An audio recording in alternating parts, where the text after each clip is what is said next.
Hello दोस्तों, नमस्कार। स्वागत है आप सभी लोगों का स्टडी आईक्यू पर। दोस्तों, स्टडी आईक्यू के साथ आप लोग जुड़ चुके हैं और मैं शुभम सरधालिया एक और टॉपिक पे, एक और विषय पे बात करने के लिए आ चुका हूँ।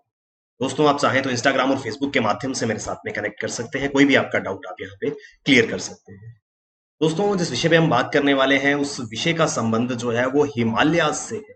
तो हमारे जो माइटी हिमालयाज हैं वहां पर बहुत सारी जल विद्युत परियोजनाएं या हाइड्रो पावर प्रोजेक्ट्स जो है वो या तो चल रहे हैं या उनको लगाने का प्रोसेस जो है वो शुरू हो चुका है। मगर ये सारे के सारे हाइड्रो पावर प्रोजेक्ट्स जो हैं वो दरअसल जो हिमालय क्षेत्र में लगाए जा रहे हैं ये एक बहुत बड़ा जोखिम है। क्यों ऐसा कहा जा रहा है? Why the hydro power projects in Himalayas are risky? क्या वजह है कि हिमालय के अंदर ये विद्युत परियोजनाएं जो हैं वो जोखिम पैदा कर रही हैं? इसको जो है हम विस्तार से समझेंगे। दोस्तों, उत्तराखंड स्टेट एग्जाम्स की अगर आप तैयारी कर रहे हैं तो उत्तराखंड के लिए हमारे वेरियस कोर्सेज जो है वो अवेलेबल है। इन सभी कोर्सेज में एनरोल कीजिए और अपनी प्रेपरेशन को स्टडी आईक्यू के साथ बेहतर बनाइए। तो कुछ दिन पहले ये न्यूज आर्टिकल जो है वो देखने को मिला था, why hydro power projects in Himalayas are risky. क्या वजह है, क्या कारण है कि हिमालय के जो हाइड्रो पावर प्रोजेक्ट्स हैं वो एक खतरा जो है वो बने हुए हैं, या खतरा जो है वो पैदा कर रहे हैं? इसको हम यहां से समझेंगे। तो दोस्तों, अगर हम बात करें तो कहानी की शुरुआत करीब 2013 में हुई थी। 2013 में बहुत ही भयंकर बाढ़ जो है वो केदारनाथ घाटी में आई थी, जिसमें करीब 5,000 लोगों की मृत्यु हो गई थी। तो 2013 में आई केदारनाथ बाढ़ में जब करीब 5,000 लोगों की मृत्यु हो गई, उस समय सुप्रीम कोर्ट की ओर से सुप्रीम कोर्ट ने एक ऑर्डर किया था जिसमें सारे के सारे हाइड्रो पावर प्रोजेक्ट्स जो उत्तराखंड घाटी के अंदर बनाए जा रहे थे उन सभी को रोक दिया गया था। Supreme court had halted the development of hydropower projects in Uttarakhand pending a review by the Environment Ministry on the role of such projects had been amplifying in the disaster। तो सुप्रीम कोर्ट ने इन सारी परियोजनाओं के विकास पर रोक लगा दिया, जिस क्योंकि एक रिव्यू जो था वो पेंडिंग था, जो कि मिनिस्ट्री ऑफ एनवायरनमेंट, पर्यावरण मंत्रालय ने करना था कि क्या इस प्रकार की जो आपदा, इस प्रकार की जो त्रासदी, जो इस प्रकार की भीषण बाढ़ आई थी उसका कारण कहीं ये हाइड्रो इलेक्ट्रिक प्रोजेक्ट्स तो नहीं, कहीं ये विद्युत परियोजनाएं तो नहीं जो लगाई जा रही हैं। इस पूरे के पूरे रिव्यू के लिए एक 17 मेंबर की कमेटी बनाई गई थी। 17 member expert committee led by environmentalist Ravi Chopra was set up by ministry to examine the role of 24 proposed hydroelectric projects in Alaknanda and Bhagirathi basin which contains Ganga and several tributaries। तो उत्तराखंड के अलकनंदा और भागीरथी बेसिन में 24 प्रस्तावित जल विद्युत परियोजनाएं जो हैं उनको रिव्यू करना था। इसके लिए एनवायरमेंट मिनिस्ट्री ने, पर्यावरण मंत्रालय ने एक 17 मेंबर की कमेटी बनाई थी। याद रखिएगा, ये इंपॉर्टेंट हो सकता है, रवि चोपड़ा कमेटी। तो रवि चोपड़ा कमेटी किसके संबंध में थी?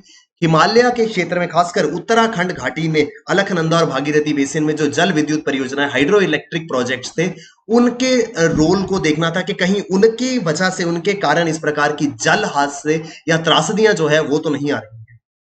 चोपड़ा कमेटी जो बनाई गई थी उन्होंने अपनी रिपोर्ट सौंपी और उन्होंने बताया कि 24 में से 23 परियोजनाएं ऐसी थी जिन्होंने पर्यावरण के ऊपर इरिवर्सिबल इंपैक्ट जो है वो डाला है।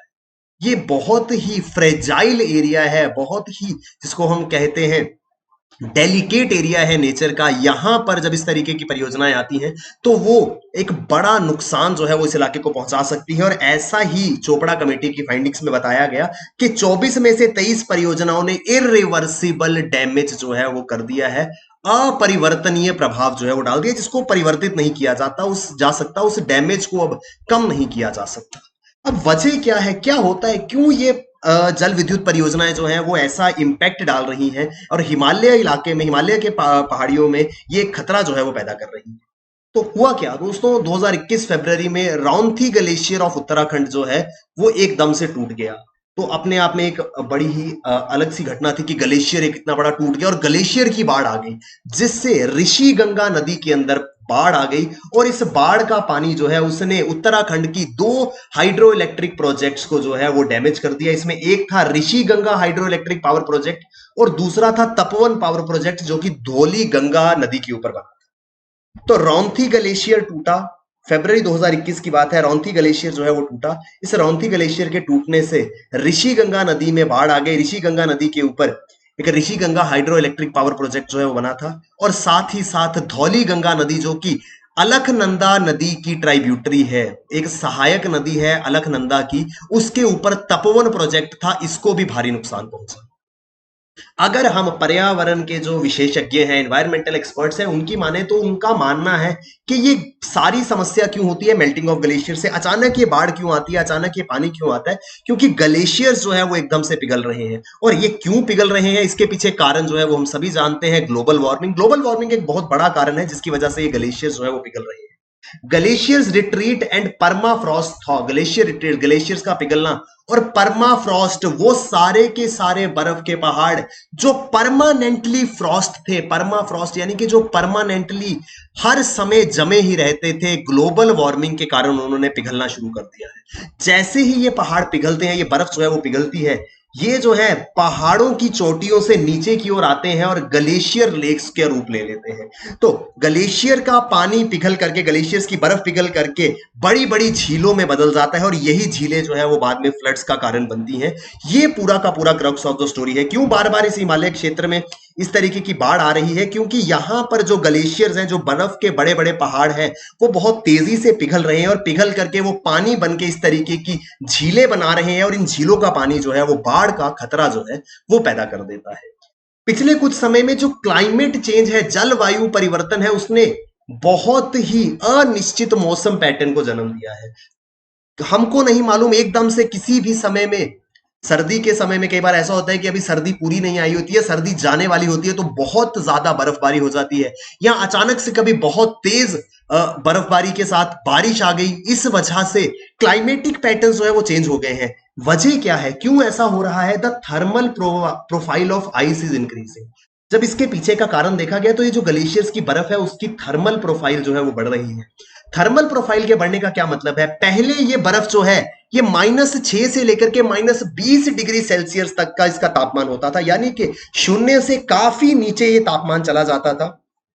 -6 से लेकर के -20 डिग्री का रेंज रहता था, लेकिन अब ये रेंज कम होकर के मात्र -2 डिग्री सेल्सियस हो गया है। जैसे ही ये -2 से -1 होता है, 0 होता है, और 0 के ऊपर 1 डिग्री पे जाता है, तो ये बर्फ जो है वो पिघलना शुरू हो जाती है। यानी कि अपने मेल्टिंग पॉइंट से एकदम पिघलने की कागार पर ये बर्फ पहुंच गई है। जब हल्का सा भी मौसम में बदलाव आता है तो ये बर्फ जो है वो पिघलना शुरू हो जाती है। जब ये बर्फ पिघलती है तो खास करके हिमालय के क्षेत्रों में जितने भी इंफ्रास्ट्रक्चर प्रोजेक्ट्स हैं उनके लिए खतरा बन जाती है, क्योंकि अचानक से बढ़ी हुई जल मात्रा जो है वहां पर पहुंचती है, इंक्रीज्ड वाटर फ्लो वहां पर आता है, जिससे ये सारी की सारी प्रॉब्लम जो है वो आती है। ये समस्या है पूरी की पूरी हिमालय क्षेत्रों में इस प्रकार की परियोजनाएं लगाने की। यहाँ का जल स्तर जो है वो कभी भी बढ़ जाता है। क्यों? क्योंकि हिमालय क्षेत्र में बर्फ के पहाड़ हैं और ग्लोबल वार्मिंग के कारण वहां से लगातार पानी जो है वो नीचे की ओर आता है।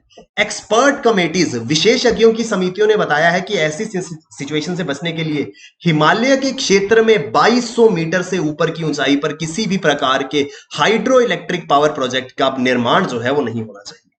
Moreover, with the increased chances of cloudburst and intense spell of rains and avalanches, residents of regions were also placed at increased risk of loss of life and livelihood.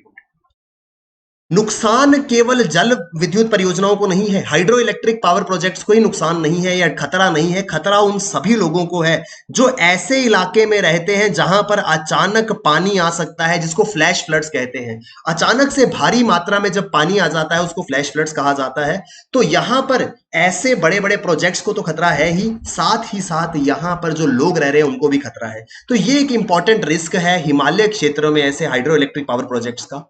इससे संबंधित कुछ समस्याएं भी जो है वो शामिल है। अब क्योंकि विशेषज्ञों की समितियां कहती हैं कि 2200 मीटर की ऊंचाई से ऊपर किसी भी प्रकार का हाइड्रो इलेक्ट्रिक पावर प्रोजेक्ट नहीं लगाना है, इसमें खास करके उत्तराखंड सरकार का भारी नुकसान है। उत्तराखंड सरकार कहती है कि वो सालाना 1000 करोड़ रुपया खर्च करती है दूसरे राज्यों से बिजली परचेज करने में, इलेक्ट्रिसिटी परचेज करने में वो करीब 1000 करोड़ का भुगतान करती है। अगर ऐसी परियोजनाएं बार बार कैंसिल हुई तो उनके लिए बहुत मुश्किल हो जाएगा अपनी जो डिमांड है इलेक्ट्रिसिटी की उसको पूरा करने के लिए। उत्तराखंड सरकार ये परियोजना इसलिए लगाती है कि वो अपनी इलेक्ट्रिसिटी कंजम्पशन को खुद फुलफिल कर सके, जितनी डिमांड है उनकी इलेक्ट्रिसिटी की स्टेट के अंदर, उसके लिए उनको दूसरी स्टेट से परचेज ना करना पड़े, वो अपने स्टेट में इतना इलेक्ट्रिसिटी प्रोडक्शन कर लें कि अपनी डिमांड को फुलफिल कर सकें। लेकिन जब इस तरीके के एक्सपर्ट पैनल्स और सुप्रीम कोर्ट द्वारा ऐसी गाइडलाइंस आएंगी जहां पर उत्तराखंड इलाके के पावर प्रोजेक्ट्स को बंद करने के लिए कहा जाएगा, तो उत्तराखंड सरकार के लिए अपनी इलेक्ट्रिसिटी डिमांड को पूरा करना बहुत मुश्किल हो जाएगा। Since the potential benefits of small hydropower projects are huge, यहां पर इन सारे के सारे हाइड्रो पावर प्रोजेक्ट्स का जो पोटेंशियल बेनिफिट है वो बहुत ज्यादा है। इस वजह से इनको चलाना जो है वो इंपॉर्टेंट है, क्योंकि इनका बेनिफिट बहुत ज्यादा है, मगर ecological and social protection measures भी जिसके साथ में लेने होंगे। पर्यावरण को भी बचाना है और सामाजिक नुकसान इसका कुछ ना हो, ये भी हमें सुनिश्चित करना है। इस वजह से हमको ऐसे कदम उठाने होंगे कि ये परियोजनाएं जो है ये लोगों का भला कर सके, ना कि लोगों का नुकसान। क्योंकि जब बाढ़ आती है, जब इस प्रकार की कोई आपदा आती है, तो लोगों का जान माल का बहुत नुकसान होता है। मान लीजिए 2 साल, 5 साल, 10 साल में एक ऐसी भीषण बाढ़ आ गई जिसमें हजारों लोगों की मृत्यु हो गई, तो उस 10 साल 15 साल में उस परियोजना के कारण जितना भी लाभ हुआ था वो सारा नल एंड वॉइड हो जाएगा, जब हजारों की संख्या में उस परियोजना की वजह से लोगों की जान जो है वो चली जाएगी। अब ये पूरा का पूरा मुद्दा शुरू कहां से हुआ था? Recent glacial break. तो हुआ क्या? फरवरी 2021, इसी साल 2021 में फरवरी के महीने में क्या हुआ? 178 लोग जो है वो मिले ही नहीं, वो लापता हो गए, क्योंकि NTPC, national thermal power corporation का एक 520 मेगावाट का Tapovan Vishnugad hydro power project जो है वो उत्तराखंड के रैनी गांव के ऊपर जो है वो बन रहा था। ऋषि गंगा नदी पर रैनी गांव के पास Tapovan Vishnugad hydro power project जो है वो बन रहा था, मगर वहां पर अचानक से ग्लेशियर जो है वो बर्स्ट हुआ। ग्लेशियर जो है वो वहां से पानी आया एकाएक, और इसने पूरी की पूरे प्रोजेक्ट को, तपोवन हाइड्रो पावर प्रोजेक्ट को, जो कि उस समय बन रहा था, वहां उसको पूरा बहा दिया, जिसमें 178 लोग जो है वो लापता हो गए थे। अब 178 लोगों के लापता होने का कारण जो है वो ग्लेशियर बर्स्ट बना। इस तरीके की समस्या जो है वो इस तरीके के इंसिडेंट से ये समस्या जो है वो उजागर हुई कि नहीं, हिमालय के क्षेत्रों में इस प्रकार की परियोजनाओं को बनाना कहीं ना कहीं बहुत खतरनाक है। ये उस समय के फरवरी के दृश्य हैं जब तपोवन हाइड्रो पावर प्रोजेक्ट में अचानक से पानी आ गया था और इस तरीके से पूरा का पूरा इलाका जो है वो बह गया था। तो ये एक रीसेंट डेवलपमेंट थी जिस वजह से ये मसला जो है वो काफी ज्यादा चर्चा में रहा है। While the flood hit Rishi Ganga small hydro power project, around 40 people reportedly missing. Tapovan hydro power project पे 178 लोगों लापता हुए, और एक उसी के साथ में ऋषि गंगा नदी पर एक छोटा हाइड्रो पावर प्रोजेक्ट था जहां से 40 लोग जो है वो मिसिंग थे। The flow and debris from the river merged with that from Dholi Ganga river and damaged the under construction Vishnugarh hydro power project in Tapovan area. Tapovan इलाके में जो अचानक से पानी आया और पानी के साथ में जो मलबा आया, उसने विष्णुगढ़ हाइड्रो पावर प्रोजेक्ट को बहुत ज्यादा नुकसान पहुंचाया था।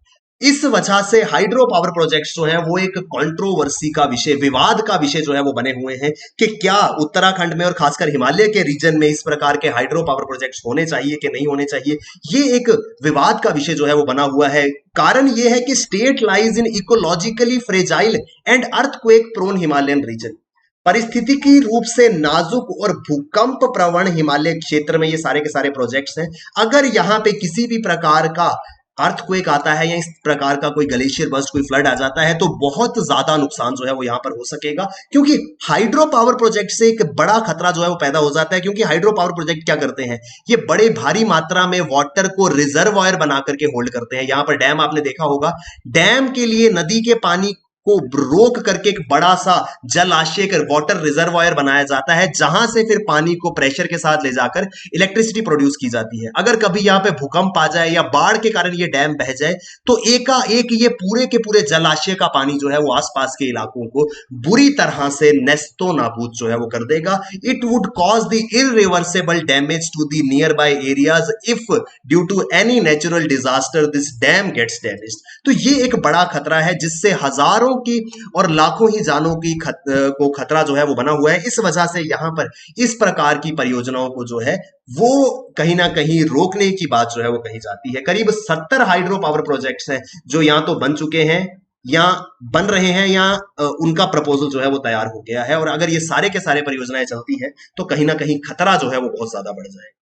यहां पर बात कर लेंगे धौली गंगा नदी की, क्योंकि धौली गंगा नदी का वर्णन जो है, मेंशन जो है वो बीच में हुआ था। इट ओरिजिनेट्स फ्रॉम वासुधरा तल तो उत्तराखंड की एक वसुधरा ताल लेक से ये ओरिजिनेट होता है। ये जो है एक इंपॉर्टेंट ट्राइब्यूटरी है अलकनंदा की।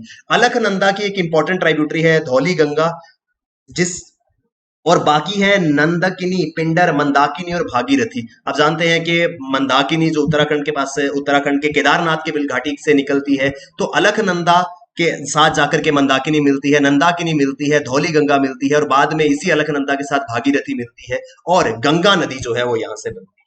ये है दोस्तों ये पूरा का पूरा न्यूज आर्टिकल। इस न्यूज आर्टिकल के विषय में हम बात कर रहे थे। हम बात कर रहे थे क्यों उत्तराखंड के अंदर और हिमालयन रीजन के अंदर जो हाइड्रो इलेक्ट्रिक प्रोजेक्ट्स हैं वो कहीं ना कहीं एक बड़ा खतरा जो है वो पैदा कर सकते हैं। आई होप हमको ये आर्टिकल समझ में आया होगा। दोस्तों अगर आप उत्तराखंड स्टेट एग्जाम्स की तैयारी कर रहे हैं तो आपके लिए हमारे बेहतरीन स्मार्ट कोर्सेज अवेलेबल है। इन कोर्सेज में एनरोल कीजिए। थैंक यू वेरी मच दोस्तों। All the best, keep working hard. Bye bye, take care, जय हिंद।